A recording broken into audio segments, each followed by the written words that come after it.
నీతిమంతుని ప్రార్థన.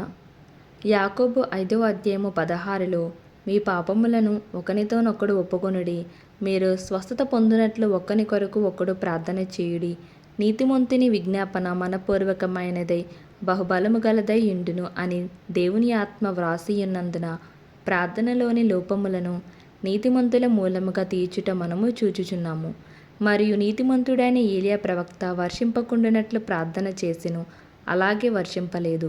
అటు తరువాత వర్షింపవలెనని ప్రార్థన చేయుట చేత ఆకాశము వర్షించెను, భూమి తన ఫలమిచ్చెను అని చదువుచున్నాము. ఈ విధముగా ఒకడు నీతిమంతుడుగా ఉంటేనే అతడు ఇతరుల కొరకు ప్రార్థన చేయగలడు.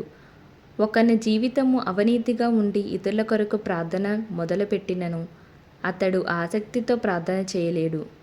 అతని ప్రార్థన వలన ఎటువంటి మేలు జరగదు. అబ్రహాము నీతిమంతుడై ఉండి ఇతరుల కొరకు విజ్ఞాపన చేసినప్పుడు అతని విజ్ఞాపన ఆలకించి దేవుడు వారికి దయ చూపించిరి. నీతిమంతుడైన యోబు ఇతరుల కొరకు ప్రార్థన చేసినప్పుడు దేవుడు అతని క్షేమస్థితి మరలా అతనికి దయచేసిరి. ఇతరుల కొరకు ప్రార్థన చేయుట బహు ప్రాముఖ్యమైనందువలన నా మట్టుకు నేను మీ నిమిత్తము ప్రార్థన చేయుట మానుట వలన యెహోవాకు విరోధముగా పాపము చేసిన వాడనగుదును అని సమూయేలు చెప్పుచున్నాడు. కాబట్టి ఇతరుల కొరకు ప్రార్థన చేయుట మనము బద్ధులమై ఉన్నాము.